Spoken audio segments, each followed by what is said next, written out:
¿Qué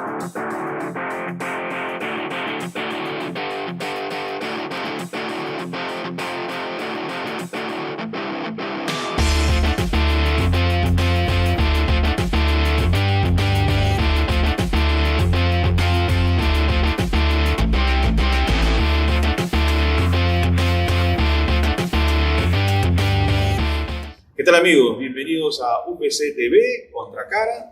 Tenemos la felicidad de tener a Ramiro Iona en esta ocasión para nuestro programa. Ramiro, ¿cómo estás? Buenas noches. Muy bien, buenas noches, muchas gracias por Bienvenido. la invitación, muchas gracias por la visita a la sala. Es buen lugar, es buen lugar. Ramiro, te quiero preguntar desde el inicio lo siguiente. Acá hay 16 pinturas de gran formato, 24 dibujos. ¿Se podría decir que esta es una metáfora pues, de la persistencia? Es una metáfora y es una realidad, porque esto, hacerlo, trabajar durante 8 años, que es lo que ha tomado esta muestra, no se hace si no tienes una actitud de mucha disciplina, si no tienes el impulso, si no tienes la pregunta, si no estás en esto de manera prácticamente cotidiana, ¿no? Semana tras semana, año tras año, ¿no? Entonces, sí, es una realidad de la persistencia, pero no es una virtud, porque a mí me cuesta mucho más trabajo no hacerlo. Yo me siento bien en esto, yo me siento bien en el trabajo, tengo una nula capacidad para el ocio. Ahora, a mí me cayó muy bien, sin tratar de ser cínico, la pandemia, porque nosotros dos, como familia, somos muy caseros. Yo tengo un taller que desde sus inicios fue diseñado para que sea como una célula autónoma, ¿no es cierto? Tengo todo lo que necesito, lo tengo en el taller.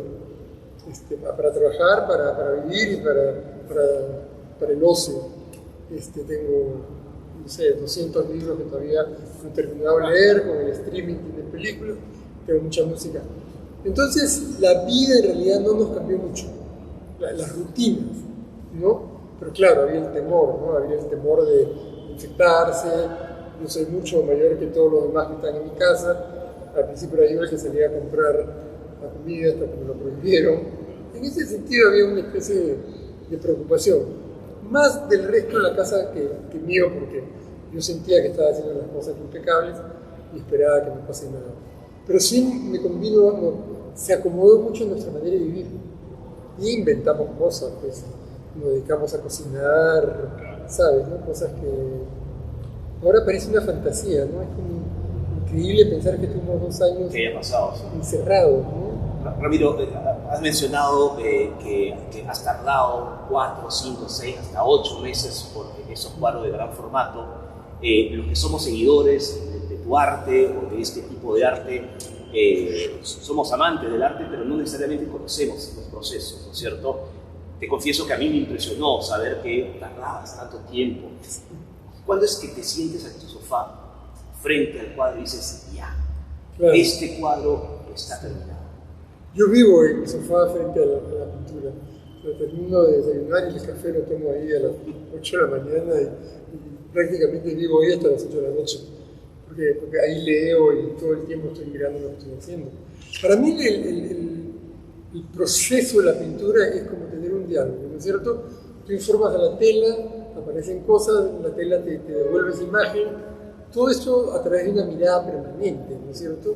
No es que volteas y dices, mira, existe eso, no, estás ahí, hasta que de pronto pasan cosas, o sea, ves cosas, se te ocurren cosas, te paras y interviene la pintura. Entonces es un permanente proceso de modificaciones de ti y del cuadro, porque yo siempre digo que eso que está ahí al frente es uno mismo, no es otra cosa, no podría ser otra cosa, ¿no es cierto? O sea, lo que estás haciendo es un registro de tu instante, de tus instantes. Tú lo has dicho, ¿no? Lo que hago es lo que soy. Claro, ¿no? Lo que hago es el gran privilegio. Y no solo lo que soy como un reflejo, sino en lo que me convierto. O sea, becoming, dicen los gringos, en lo que voy sucediendo, ¿no es cierto? Es un instrumento como de identidad, de conocimiento. Es donde resuelves tus preguntas. Es el buen lugar, es un lugar fantástico. Entonces, en esta, yo si lo viéramos todo esto que te cuento en 3, 4 dimensiones, incluyendo el tiempo, hay una serie de modificaciones, ¿no es cierto? Entonces el cuadro se modifica, tú te modificas y van avanzando juntos en el instante, ¿no? En este enorme ecran que es la impresión del instante que cada uno vive. Entonces de repente hay un día que miras y vuelves a mirar al día siguiente y pasan 3, 4 días y lo sigues mirando y ya nada se mueve. Es como que da la sensación que tú y la tela han como coincidido y ya caminan juntos, ¿no es cierto? Esa es una de las maneras que a mí me gusta describirlo. Otra es porque de repente continuar esa tela lo va a convertir en otra cosa, ¿no? Es como lo va a convertir en otra cosa, lo va a transformar, ya no va a ser ese cuadro, ya va a ser otra cosa más adelante, ¿no? Ahora, me parece, retomando la pregunta inicial, cuando te hablaba de la persistencia, lo quiero conectar con un concepto que tú en los últimos 20 años o 30 años has manejado, que es el ver de qué tamaño eres. Sí, sí. Y lo has conectado con tus propuestas, sobre todo en tus muestras. Entonces yo te pregunto, a estas alturas, ¿de qué tamaño eres ya? Artísticamente, tú personalmente, sí, ¿cómo te sientes? Bueno, yo creo que esta apuesta o esta mirada o este intento que estamos citando mucho a Edward Said, del estilo tardío, al principio no estuvo tan cargado de intenciones, ¿no es cierto? Pero claro, mientras yo empecé a trabajar, dice, hace un año para tener 70, ¿cuántos años más trabajaré? Este proceso va a durar 8, 10, 15 años. Inevitablemente es una reflexión sobre tu lenguaje, sobre tu proceso, sobre tus personas. Y claro, es como ser un montañista, ¿no es cierto? En un momento de la vida quieres escalar el Everest, aunque ahora he visto que el Everest parece como un mall, ¿no? Sí, parece un mall. Porque arriba hay cola para llegar. Pero sí, uno quiere saber no solo de qué tamaño es, sino de qué está hecho. Pero todo esto de una manera muy sensorial, intuitiva, abstracta, ¿no? Lo puedo poner literario, ¿no? Sí. Tu Kilimanjaro. Sí, claro. Si apelamos un poco a Hemingway, Sí, ¿no? claro. Sí, y un poco quieres saber cómo te sientes y si estás cumpliendo. Yo ahora en una conversación que he tenido con un amigo, le decía que a mí lo que realmente me preocupa es preñar el instante de contenido. El instante, lo que está pasando ahora, mientras pinto, cuando camino por la calle. Yo tengo una sensación muy clara de este lugar en el que estamos vivos. Me refiero a este lugar como este momento, ¿no es cierto? Me parece que es lo único que tenemos, en todo caso lo más hermoso, lo más interesante. Y me parece que la ética de la vida es llenar eso de contenido. Y ahora depende de cada uno que es el contenido. Yo tengo una incapacidad total para el ocio, por ejemplo, el ocio. Pasando bien en el día de contenido, en instante, yendo a la playa, ese tipo de cosas. Entonces, eso tiene mucho que ver. Yo me siento bien trabajando en estos lienzos tan grandes que definitivamente son retos, son apuestas, ¿no? Ramiro, al principio mencionabas que estábamos en un momento complicado, ¿no? Y me preguntabas si en el campo del arte o de la cultura piensas sí, que en nuestro país también está en un momento complicado.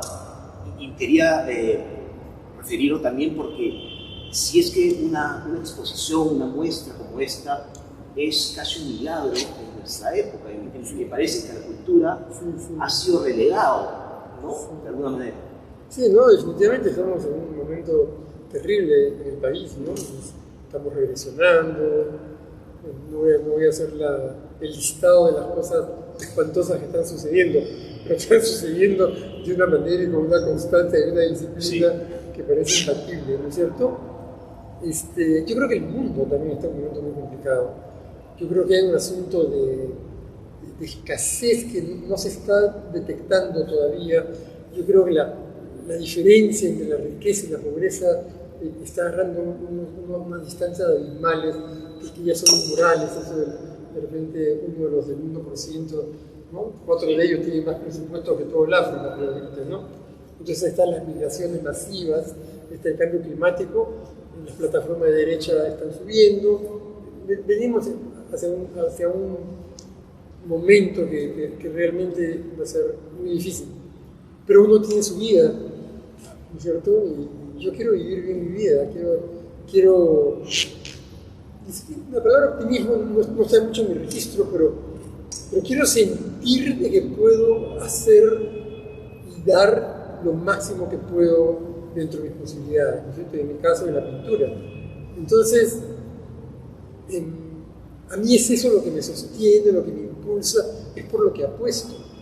Y realmente, claro, yo también me ha pasado lo que le pasa a ustedes, que entran acá y es un poquito abrumador, porque yo pinto un cuadro a la vez, y pinto un cuadro 6, 8 meses, lo termino, le doy la vuelta y empiezo el siguiente. Y cuando he entrado acá para organizar la exposición y he visto por primera vez los 16 juntos, sí, es un poco demasiado. Yo creo que, fíjate, no es abrumador. Cuando hemos entrado, básicamente, el montaje, el tamaño, el formato de las pinturas nos ha conquistado, es diferente. Nos hace impecable. Y a eso quiero ir también en cuanto a la explosión de los colores muy fuertes en muchas de las pinturas. Lo conecto con la vitalidad. Todos hablamos, sí, vivimos un momento difícil del país, pero interpreto que es tu manera también de responderle al mundo. Es decir, con esta digamos, si vitalidad, lo decimos de manera muy directa, es una pelea que tenemos que ganar, ¿no? Porque si no, todo lo que nos rodea está un poquito aplastante, estamos como arrastrando los pies en el fango, ¿no? Y entonces, uno, dentro de ciertas posibilidades, diseña su vida, toma decisiones, ¿no es cierto? Y si tomas las buenas decisiones y trazas un proyecto de vida, de repente te encuentras en momentos en los cuales puedes hacer apuestas muy grandes, ¿no? No te digo que todo lo que me rodea está acomodado, todo lo contrario. Para mí también, por una serie de razones, ha sido una época muy, muy complicada. O sea, todo este trabajo ha sido hecho como cuesta arriba, con mucha aspereza. Pero claro, lo que tú dices debe ser cierto, porque hay una apuesta por la vitalidad. O sea, lo que estoy haciendo, la pintura, el cuadro específico, tiene que funcionar, ¿no es cierto? Y quizás eso es lo que se nota. Yo digo abrumador porque, en el sentido que yo nunca he visto 8 años de mi vida juntos en una sola mirada, a eso lo explico. Y me costó trabajo, venía todos los días y se me fue acomodando lentamente, digamos. Ahora, como ustedes entro, la gente que trabaja en el museo es un trabajo impecable, todo está como donde tiene que estar, pero igual sigo paseándome y lo sigo mirando como por primera vez también. Bueno, ¿no? son la expresión de 8 años de vida. 8 años de vida, ¿no? Es increíble. Y que no se acaba acá, porque el proyecto va a seguir, ya lo estoy haciendo, ya estoy en el buen lugar número 17. Pero sí, lo que me has preguntado es una pregunta que he escuchado mucho estos días, y también ha sido la respuesta que he dado yo cuando me dicen ¿qué quisieras de la muestra? ¿Qué quisieras que suceda con la muestra? ¿Qué cosa quieres comunicarle a la gente joven? Entonces, de eso lo que quiero comunicarles es que en los momentos más complejos y llenos de dificultades, uno puede hacer apuestas que de alguna manera estructuren una realidad de salud, ¿no es cierto?, de creación. Es un poco eso, ¿no? Manuel decía que nos había abrumado, tú dijiste que nos había abrumado, Manuel dijo no, nos ha conquistado. Sí. ¿Te interesa lo que la gente perciba de tus cuadros? Porque tú mencionaste en una entrevista que sería muy aburrido que todos pensaran lo mismo, ¿no? ¿Te gusta lo que la gente ve en tus cuadros o no es necesariamente relevante para ti? Lo que dije en la entrevista era referido a que cada uno va a tener su propia percepción frente a una pintura. Ni siquiera digo la mía, digo la noche estrellada, ¿no? Cada uno nos va a pasar algo diferente frente a esa pintura. Me interesa, o sea, me importa, pero no es importante, ¿no? ¿Me explico? O sea, uno no trabaja en esa dirección, uno trabaja porque es una manera que uno tiene de preguntarse cosas. Pero claro, evidentemente es maravilloso que la gente esté contenta, que la gente entre y que le guste. He recibido muchos buenos comentarios, he recibido opiniones muy, muy generosas. la gente ha estado ayer en inauguración, vinieron 800 personas, han estado muy alegres. Camino por la calle, me para la gente, me felicita. Claro, interesa, es bonito, es agradable, ¿no? Pero no sé, no creo que hay que darle mucha importancia. De repente la pregunta es, que también es difícil de responder, es que si me interesa que la gente perciba lo que yo quiero decir, ¿no es cierto? Y una de esas frases, como la que tú has citado, en un momento yo dije, no, yo declaro la absoluta independencia del espectador. O sea, yo realmente no creo que lo que uno quiere decir, no creo que ni uno mismo lo tiene tan claro, sea lo que el espectador, un hipotético espectador, porque ¿quién es el espectador? ¿No es cierto? Acá cuando querían fastidiar decían, sí, porque tú estás trabajando de acuerdo con lo que la gente quiere. La gente, ¿quién la gente? Juan, Rosita, Pedro, cada individuo es una entidad. Son referencias muy vagas, ¿no? Y cada individuo es una referencia muy específica. A ver, una cosa. Sí. Martín te habla por la pintura, y yo quiero referir a los títulos de la pintura. Sí. O sea, son títulos que tienen una dimensión simbólica, ¿no? Por ejemplo, tienes el Nuevo Evangelio, Nuevo Testamento, después tienes el Camino de Damasco. Sí. ¿Qué hay con eso, Ramiro? No sé. ¿El Camino de Damasco qué? ¿Te crees Saulo? ¿Estás No, convertido en algo? lo que pasa es que vi ese cuadro y definitivamente todo está muy ordenado, y de pronto hay este personaje que en realidad son dos personajes, o es alguien bisexual, no sé, que está como enfrentado a esa luz verde y que está en camino a atravesar ese umbral. Detrás del umbral sale un personaje hecho de luz, amarillo. Entonces definitivamente esos personajes van a sufrir una transformación una vez que atraviesen ese umbral. Entonces, claro, se te viene la imagen de Saulo y Damasco inmediatamente. Pero hay muchos cuadros. Creo que ese es la resurrección de Lázaro. El equilibrista también, ¿no? Sí, el equilibrista. Bueno, eso tenía que ver con el Perú, porque quería hacer una bandera peruana, pero que la gente no lo ve. ¿Y hay salida o no hay salida? Bueno, la salida es el abarque Caronte, imagínate. O sea, que vamos mal. Bueno, sí, claro. A ese griego no lo dejo de pero no va a la muerte, sino va hacia una luz, ¿no? Pero claro, no sé por qué están apareciendo estos títulos del Nuevo Testamento. Digamos, yo crecí con mi abuela era muy religiosa, escuchaba la novena todos los días, se rezaba el rosario, me obligaban a ir a misa. Bueno, tienes que preguntar a tu inconsciente. No es mi consciente, no, yo lo que creo en verdad es que estas historias de la Biblia, de todas maneras, tienen una simbología que es poderosísima, que nos viene interpretando a los seres humanos hace 2000 años, y más de 2000 años, porque muchas son heredadas de los sumerios y de los babilónicos, digamos. Entonces deben tener una carga simbólica poderosísima, porque si no la iglesia no hubiera sido tan efectiva en congregar a sus fieles, ¿no es cierto? Por otro lado, yo tengo una pasión por la pintura mural al fresco italiana del pre-Renacimiento. Me gustó los años de Italia, lo que es siglo XIV, XIII, XII.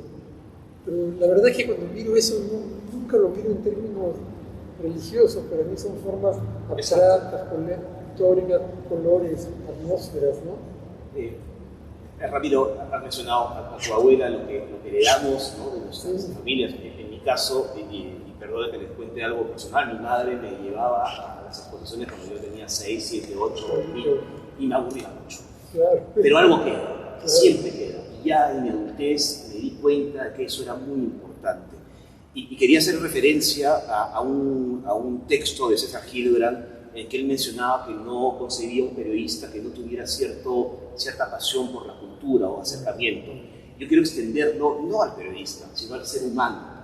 Y Manuel y yo, que somos profesores universitarios, siempre insistimos eso con nuestros alumnos, que consuman cultura de cualquier tipo, música, cine, por supuesto arte.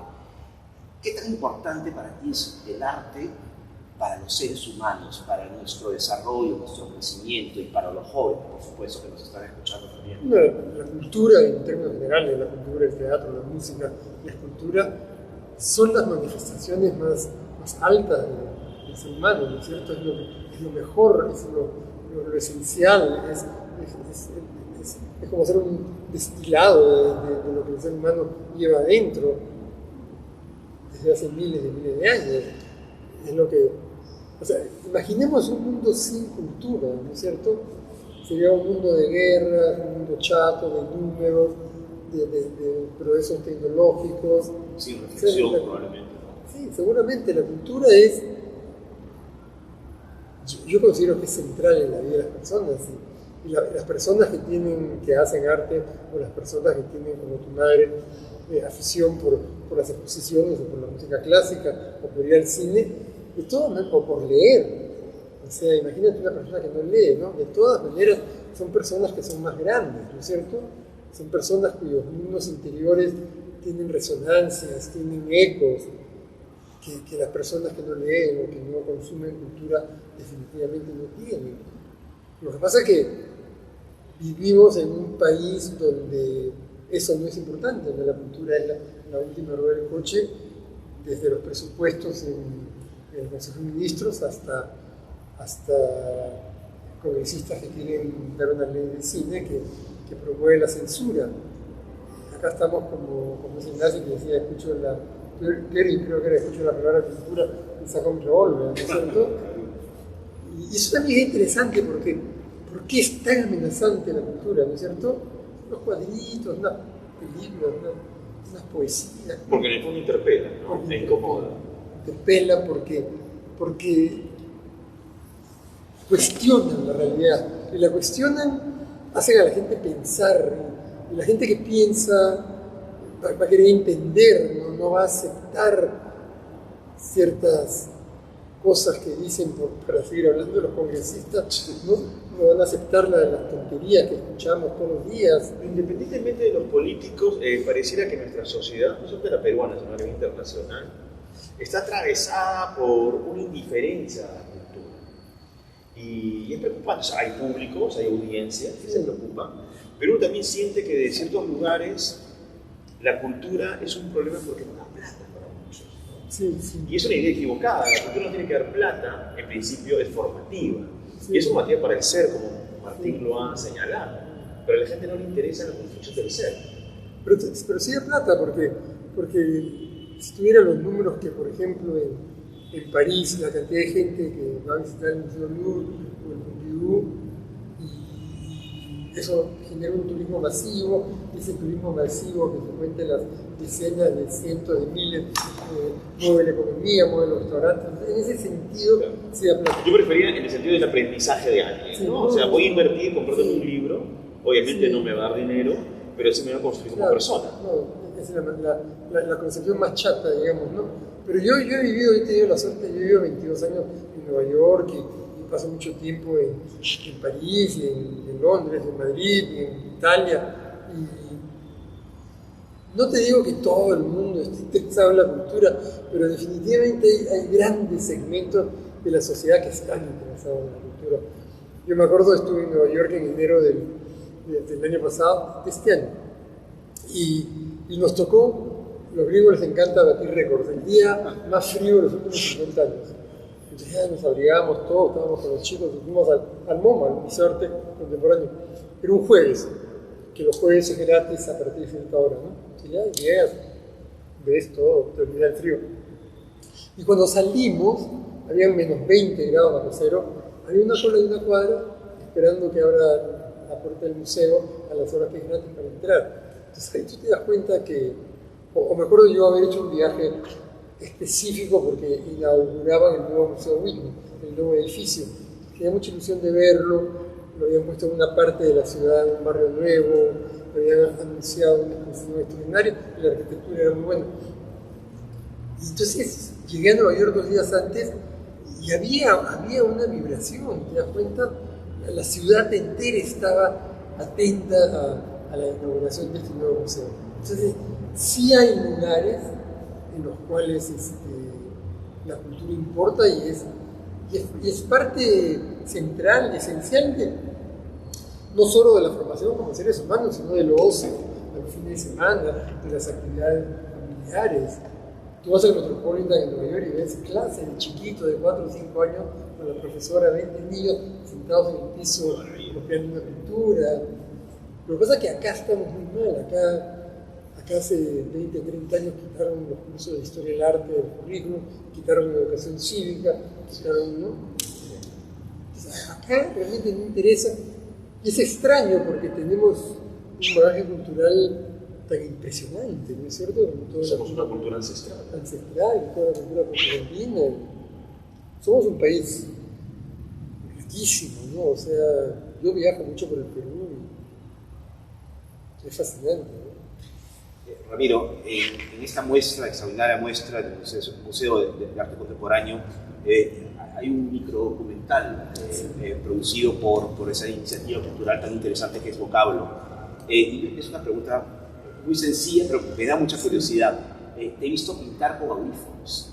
Sí. ¿Qué escuchas cuando pintas? Sí. Depende del momento, pero soy un melómano, o sea, mis gustos son muy variados, son muy desordenados. Generalmente los melómanos tienen pasiones por Bach, por Beethoven, no sé. Yo escucho mucha música clásica, escucho muchísimo jazz, escucho mucha salsa, me encanta la salsa. Y últimamente estoy escuchando a Luis Miguel con furia. Sí. Con furia. Por ejemplo, yo hago mucho deporte, hoy día de la mañana salgo a montar bicicleta una hora y estoy con Luis Miguel en los oídos y que escucha los boleros. Claro, romance, los cuatro volúmenes de romance. Bueno, que además son reediciones. O escucha cuando calienta el sol. Bueno, eso es maravilloso, me encanta. La Quiquina, que es un cover, ¿no? Que es un cover. Sí. Todos son covers, o sea, son canciones con las cuales yo he crecido también, besan mucho, y muchos temas de Manzanero, ¿no es cierto? Manzanero. Pero claro, tengo también mis momentos y mi estrategia, escucho muchísimo. Hay ciertas cosas que me gustan mucho, como los cuartetos tardíos de Beethoven o la suite de Chero de Bach, ¿no es cierto? Y me pongo audífonos también en casa porque la casa es el taller. Entonces yo estoy pintando y los chicos están en televisión, están pintando, están comiendo, entran, salen. Los chicos, ¿no? Sí, lo manejo muy bien, pero hay momentos en los cuales cuando ya no hay más, me pongo están llegando, me pongo los audífonos y funciona. Pero escucho de todo y también lees de todo, ¿no? O sea, leo de todo. Eres un lector voraz. Voraz, sí. Philip Roth, Richard Ford, sí, todo, Frances. Ahora estoy leyendo algo que estoy recomendando mucho, porque no sé cómo. Como yo no he estudiado literatura ni he hecho estudios generales, entonces tengo una lectura muy desordenada, muy intuitiva, ¿no es cierto? Desde chico encontraba a alguien que me gustaba, por ejemplo, a Henry Miller, me leía todo lo de Henry Miller, y de repente eso me conducía a otra cosa, ¿no? De la misma manera he llegado a Rafael Chirves, que no sé si conocen, un escritor español que ha No ha publicado, yo había leído un libro de él, algo sobre un asesinato, muy sórdido, es oscuro. Y han publicado, porque él ha muerto, sus diarios. Y son 6 tomos que los han agrupado en 3 volúmenes de 1000 páginas. Y es maravilloso, ¿no? Porque es una cosa, da la sensación que, bueno, él lo dice, ¿no? Que lo escribe para escribirlo, porque no puede hacer otra cosa, porque se bloquea, entonces siente escribe su diario. No está hecho para ser leído, ¿no es cierto? Entonces él se permite opinar con mucha libertad, habla mucho de literatura, y entonces para mí, que soy un intuitivo lector, me ha hecho llegar a muchísimos autores que desconocía, o me ha hecho retomar libros como estoy leyendo La memoria de Adriano, por ejemplo, ¿no? Porque él se dedica casi un capítulo a esto. Entonces eso lo estoy leyendo ahora y bueno, estoy leyendo La memoria de Adriano, estoy a la mitad de una biografía de Pessoa, estoy leyendo un tomo sobre Venecia, hoy día me llegaron unas cosas de Bardari, un filósofo italiano de izquierda, todo el tiempo, porque pues, estoy leyendo y tengo el cuadro ahí, ¿no es cierto? Pero es una muy buena pregunta porque en mi caso es 95%, 98% de observación y 2% de acción. O sea, el tiempo que paso parado con la brocha frente al cuadro no es una parte muy extensa de ser pintor, ¿no? Y sin embargo, y lo comentabas también en una entrevista, y nos lo decía antes, también tienes esa costumbre de a las 7 de la 9:30 de la mañana tomar tu café, abrir el libro de las entrevistas a Blanca Varela, tú mismo dices, empezar una conversación con ella. Esto, ¿cómo te alimenta? Bueno, yo he sido muy amigo de Blanca, y Blanca todo lo que decía importaba, ¿no? Era algo impresionante, era un ser luminoso, pero era como tú que hablabas del estado de la capacidad de ser irónica, de ser graciosa. Porque ella decía que no tenía humor, pero era como una piedra negra que botaba luz, una cosa muy extraña de decir, pero todo importaba con ella, no que era todo, no había una pretensión de ser importante, no. Podías hablar del café con leche o de cualquier otra cosa, pero había una posición, de la manera como estaba situada frente a la realidad era muy exacta, ¿no? Entonces, este libro maravilloso de entrevistas que ustedes también han leído, son muy buenas entrevistas y uno está muy, muy bien hecha la selección. Y uno se olvida, pues, cómo era ella, ¿no? Las cosas que dice. Yo lo encuentro fascinante y me parece que estoy conversando con ella. Entonces, imagínate qué privilegio, ¿no? Ahora, a propósito de Blanca. Sí. Tú has tenido una relación muy intensa consigo, has sido tu profesor en la universidad. Ha sido tu mentor en un periodo inicial de tu carrera. Pero bueno, las cosas al final de pronto se resquebrajaron un poco. ¿Un poquito? Conflicto justamente a propósito del lugar donde estábamos, el MAC. A propósito del MAC, sí. Porque creo que iban a poner su nombre y bueno, hubo una oposición a ese criterio, pero... Hubo una iniciativa que estuvo mal llevada, mal manejada. No fue el momento, el clima ya había cambiado. Yo creo que sí, solo hace 10 años antes pasa. ¿Me explico? Pero ahora no, bueno, qué feo usar la palabra que ahora todo era más democrático, porque nos convierte en un poquito antidemocrático. Pero sí, se equivocaron en eso y yo, que he estado siempre tan cercano a él, esto no lo inició otro, la gestión fue de otro pintor. Y la verdad que firmaron todos, porque la comunidad se sintió muy afectada, porque este museo se hizo con la plata de todos los pintores. Pero él se resintió contigo. Bueno, él se resintió conmigo porque yo no era la persona más indicada para firmar, ¿no? Y no me arrepiento, pero me da un poquito de pena, ¿no? Porque se resquebrajó la relación que quizás tampoco estaba ya en su mejor momento, ¿no? Pero bueno, como te comentaba al principio de la entrevista, hay muchísimas cosas maravillosas para comentar de la relación que tuve con él, de lo que significó para mí, de lo generoso que fue conmigo, de lo que eran sus clases en la universidad. Y bueno, para mí, esto es un puntito negro en una cosa muy luminosa. Para él no tanto, porque en su biografía me dedicó 3 páginas bastante ácidas, pero las he tomado con mucho humor. Casi como, me he sentido como halagado que una persona me dije 3 páginas. Es interesante porque tanto él como tú, si vamos a hacer una conexión, lo que los une es una gran disciplina. Una gran disciplina. Él se levantaba muy temprano, no dejaba la pintura. No, él decía que trabajaba todos los días, todo el día. Era un hombre que estaba como curtido por la pintura. Era un pintor. Las clases, él llegaba a las clases y todo lo que hablaba era de pintura. Es una generación muy espectacular. Una generación muy informada. Muy curiosa intelectualmente. Muy curiosa intelectualmente, muy cultos, o sea, Blanca, la misma Blanca, Westphal, Isidro, Sebastián Salazar, bueno, toda esa gente. La generación del 50. Es una generación extraordinaria. O sea, tú hablabas con Blanca, con Isidro, y sabían qué cosas se está exponiendo en París, qué obra de teatro se había inaugurado en Nueva York la semana pasada. En aquella época, además. Y la iban a ver. No había internet. Claro, estaban, ¿no? Eran personas que muy amantes de los libros. No sé, yo tengo la suerte de haber sido una especie como de heredero de ellos, como yo me he formado con ellos, me he formado mirando hacia arriba, aprendiendo de lo que eran, de lo que hacían y del ejemplo, ¿no? Y a veces ellos ni siquiera se han dado cuenta que ellos te han estado influenciando, ¿no?